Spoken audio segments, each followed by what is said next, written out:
Hello friends, आपका मेरे YouTube channel पर हार्दिक स्वागत है। यदि आप मेरे चैनल पर नए हैं तो चैनल को सब्सक्राइब करें। इस वीडियो में मैं आपको मध्य प्रदेश के 10वीं क्लास के पेपर को दिखाऊंगी। ठीक है, किस प्रकार के प्रश्न आए थे, कितने नंबर के प्रश्न आए थे, सभी किस प्रकार का प्रश्न पत्र आता है। ठीक है, आप इस वीडियो में देखेंगे जो अभी 2023 के फरवरी मार्च में पेपर हुए थे।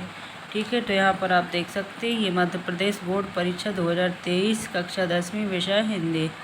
ठीक है, यहाँ पर ये सीरियल नंबर लिखा हुआ है।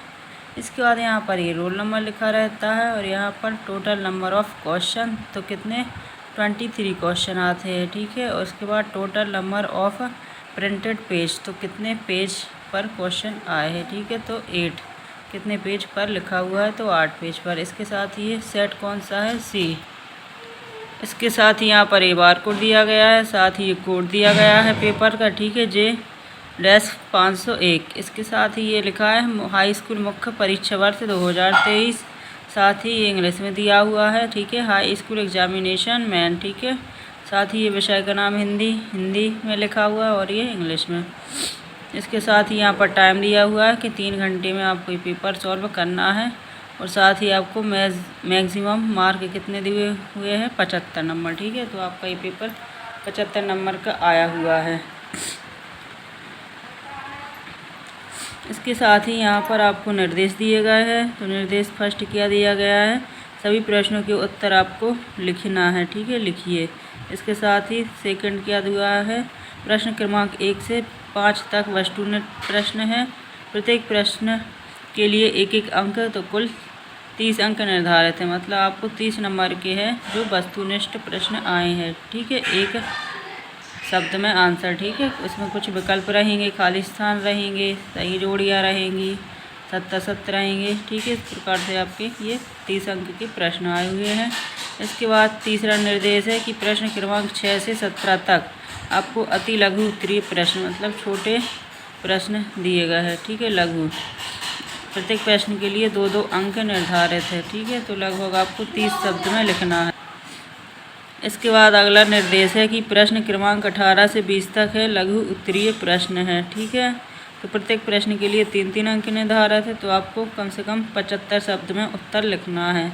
इसके साथ ही पाँचवा निर्देश है कि प्रश्न क्रमांक 21 से 23 तक विश्लेषणात्मक प्रश्न है, तो प्रत्येक प्रश्न के लिए 4-4 अंक निर्धारित हैं और आपको लगभग 120 शब्द में उत्तर लिखना है। बाद अगले पेज पर जाएंगे हम। ठीक है, पहला प्रश्न क्या है, सही विकल्प का चयन कर लिखिए। ठीक है, तो 1 नंबर का है और कितने प्रश्न दिए गए, 6। ठीक है, और 6 नंबर के।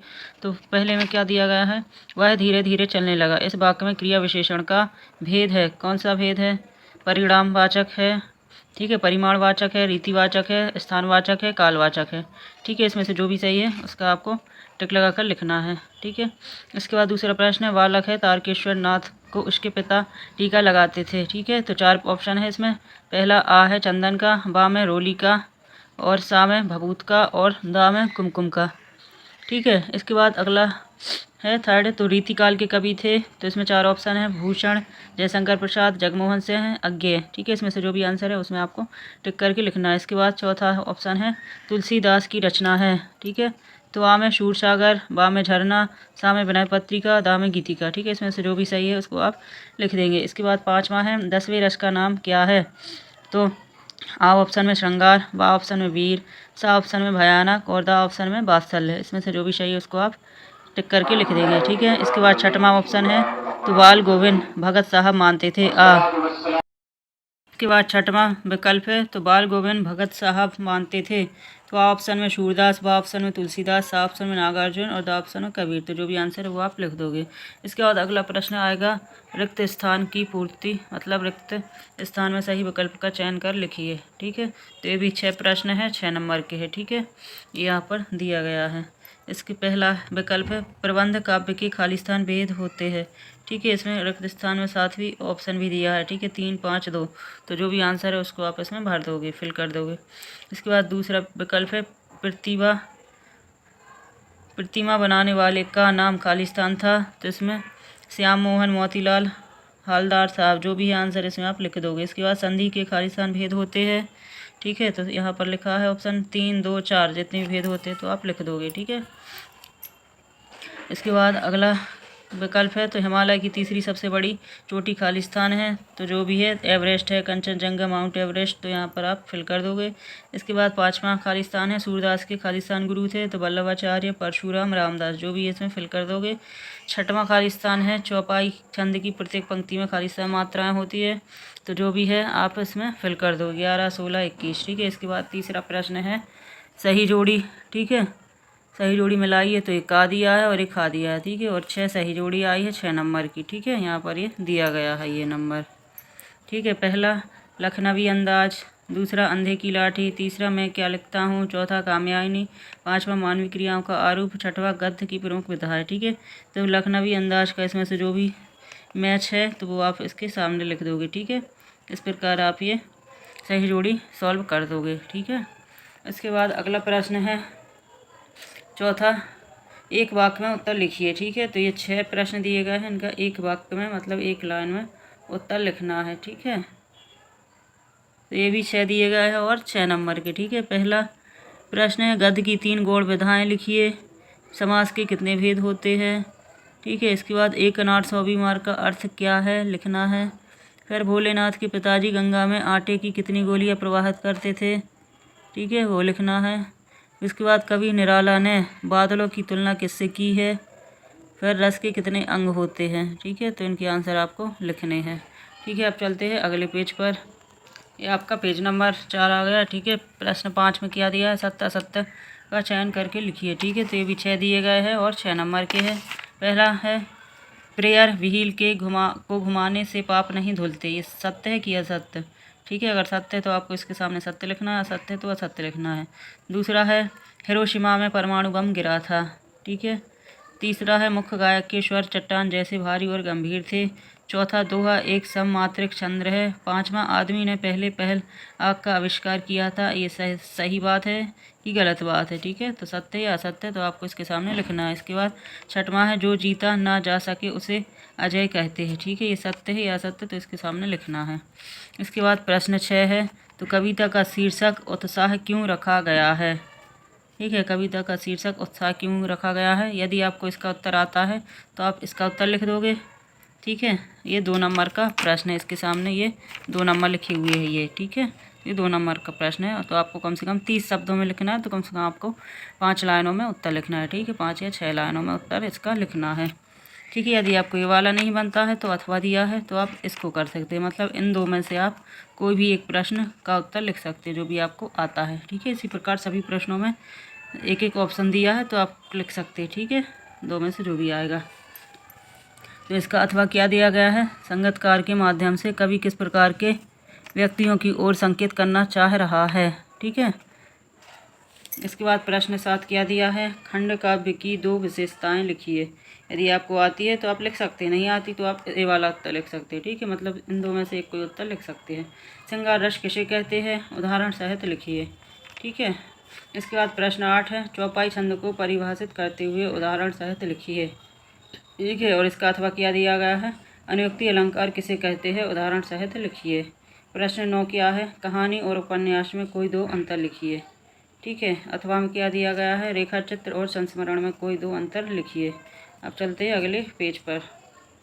प्रश्न 10। ठीक है, प्रश्न 10 में क्या दिया है, यशपाल और मन्नू भंडारी जी का साहित्यिक परिचय निम्न बिंदुओं पर लिखिए। ठीक है, 2 रचनाएं लिखनी है इनकी और भाषा शैली लिखनी है। इसके बाद प्रश्न 11 तो सेनानी ना होते हुए भी चश्मे वाले को लोग कैप्टन क्यों कहते थे। अथवा में इस आत्मकथ्य में लेखिका के पिता ने रसोई को भटियार खाना कहकर क्यों संबोधित किया है। ठीक है, फिर प्रश्न 12 तो शहनाई की दुनिया में डुमराव को क्यों याद किया जाता है। अथवा में क्या दिया गया है, वास्तविक अर्थों में संस्कृत व्यक्ति किसे कहा जाता है। ठीक है, इसके बाद अगला प्रश्न दिया गया है क्या, निम्नलिखित मुहावरों का अर्थ लिखकर वाक्य में प्रयोग कीजिए। पहला मुहावरा क्या दिया है, खून पसीना एक करना। ठीक है, इसका आपको अर्थ भी लिखना है और एक वाक्य में प्रयोग भी करना है। इसके बाद अगला मुहावरा क्या है, दाल ना गलना। ठीक है, यदि आपको ये प्रश्न आता है तो ये कर सकते हैं, अथवा तो आप ये कर सकते हैं, अगर ये आपसे नहीं बन रहा तो आप ये कर सकते हैं। ठीक है, तो इसके अथवा में क्या दिया है, निम्नलिखित शब्दों का समास विग्रह कर समास का नाम लिखिए। ठीक है, तो पंचवटी में कौन सा समास है आपको पता ही है, ठीक है। इसके बाद नीलांबर, ठीक है, तो ये आपको आते हैं तो आप लिख सकते हैं। इसका समास विग्रह करो, ठीक है। पंचवटी, ठीक है, नीलांबर, नीला है अंबर, ठीक है। और इसके बाद आपको ये कौन सा समास है तो वो लिखना है। इसके बाद प्रश्न 14 है, वो भी आपका 2 नंबर का है। तो भोलानाथ और उसके साथियों के खेल और खेलने की सामग्री आपके खेल और खेलने की सामग्री से किस प्रकार भिन्न है, ठीक है। इसका अथवा क्या दिया है, लेखक ने अपने आप को हिरोशिमा के विस्फोट का भोक्ता कब और किस तरह महसूस किया, ठीक है। अब चलते हैं अगले प्रश्नों पर, ठीक है। ये आपका प्रश्न 15 दिया गया है, ठीक है। तो प्रगतिवादी काव्य की प्रमुख 2 विशेषताएं लिखिए अथवा रीतिकाल की कोई 2 विशेषताएं लिखिए। प्रश्न 16, सूरदास अथवा नागार्जुन की काव्यगत विशेषताएं निम्न बिंदुओं पर लिखिए, ठीक है। 2 रचनाएं और भाव पक्ष। इसके बाद प्रश्न 17, तो कवि आत्मकथा लिखने से क्यों बचना चाहता है अथवा परशुराम के क्रोध करने पर लक्ष्मण ने धनुष के टूट जाने के लिए कौन कौन से तर्क दिए, ठीक है। इसके बाद प्रश्न 18, मीठी बोली का महत्व विषय पर अनुच्छेद लिखना है अथवा बढ़ती महंगाई के संबंध में ग्राहक और किराना दुकान के मालिक के मध्य संवाद लिखना है, ठीक है। इसके बाद प्रश्न 9, ठीक है। तो प्रश्न 18 से आपका ये 3 नंबर के प्रश्न आएंगे, ठीक है। ये लिखे हैं 3 नंबर, ठीक है ये। इसके बाद प्रश्न 19 है, तो निम्नलिखित पद्यांश की सप्रसंग व्याख्या करना है, ठीक है। तो ये मैं इतना बड़ा प्रसंग नहीं पढ़ूंगी, ये आपको देख लीजिए कि ये प्रसंग दिया है उन्होंने, ठीक है। आपसे ये वाला यहाँ से यहाँ तक बन रहा है तो आप ये वाला कर सकते हैं, अथवा दिया है ये नहीं बन रहा तो आप ये वाला कर सकते हैं, ठीक है। इसका आपको क्या क्या लिखना है, प्रसंग भी लिखना है और इसकी व्याख्या भी करना है, ठीक है। इसका अर्थ क्या है। इसके बाद प्रश्न 20 पे, ठीक है। तो प्रश्न 20 क्या दिया है, निम्नलिखित गद्यांश की सप्रसंग व्याख्या लिखिए, ठीक है। तो ये आपको सप्रसंग व्याख्या लिखना है, तो ये भी आप पढ़ लीजिए, मैं नहीं पढ़ूंगी। तो यहाँ से यहाँ आपसे ये वाला बन रहा है तो ये कर सकते हैं, नहीं तो ये वाला करना ही पड़ेगा, ठीक है। तो इन 2 में से आपसे जो भी बन रहा है आप वो कर सकते हैं, ठीक है। ये भी 3 नंबर का प्रश्न है।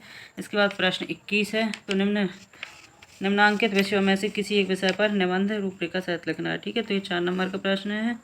तो आपको जो 4 दिए गए हैं इनमें से कोई एक पर आपको निबंध लिखना है, ठीक है। ये लिखा है कि एक विषय, तो पर्यावरण प्रदूषण, वर्तमान समय में कंप्यूटर की उपयोगिता, विज्ञान की प्रगति का मानव जीवन में महत्व, जीवन में खेलों का महत्व, ठीक है। इन 4 में से आपसे जो भी बन रहा है कोई एक कर सकते हैं। इसके बाद प्रश्न 22 है, निम्नलिखित अपठित गद्यांश काव्यांश को पढ़कर दिए गए प्रश्नों के उत्तर लिखना है, ठीक है। तो आपको इसको अच्छे से यहाँ तक पढ़ना है, फिर ये आपसे प्रश्न पूछेंगे तो इन प्रश्नों के उत्तर इसी में छिपे हुए हैं, ठीक है। तो वो आपको खोज कर लिखने हैं, ठीक है। ये 4 नंबर का है। तो प्रश्न ये आप अच्छे से पढ़ लीजिएगा। तो प्रश्न 1 है, गद्यांश का शीर्षक लिखना है। फिर निराशा का भाव क्यों जागृत होता है, इसी में उत्तर मिल जाएगा। मन में आशा का भाव क्यों बनाए रखना चाहिए, इसी में उत्तर मिल जाएगा, ठीक है। चलते हैं अगले पेज पर, ठीक है। तो इसी के बाद उसमें ये अथवा का भी ऑप्शन दिया था, तो आपसे वो नहीं बन रहा तो आप ये वाला कर सकते हैं, ठीक है। इसमें भी इसी प्रकार प्रश्न पूछे गए हैं, ठीक है। पद्यांश का शीर्षक, श्रम को कवि ने कैसा कहा है, राजा प्रजा नहीं कुछ होता है, कवि का क्या आशा है, ठीक है। इसके बाद आपका लास्ट प्रश्न है, 23 नगर पालिका अध्यक्ष को मोहल्ले की नियमित सफाई के संबंध में आवेदन पत्र लिखना है, ठीक है। 4 नंबर का प्रश्न है। यदि आपसे ये नहीं बन रहा तो आप ये कर सकते हैं, ठीक है। ये नहीं बन रहा तो ये कर सकते हैं, ठीक है। कोई एक इनमें से करना है। इसके बाद अपने मित्र को, अपने भाई को शादी में सम्मिलित होने के लिए पत्र लिखना है, ठीक है। तो आप किस प्रकार से प्रश्न आते हैं, 10वीं का पेपर है ये, मध्य प्रदेश बोर्ड का 2023 का, ठीक है। मिलते हैं अगले वीडियो में।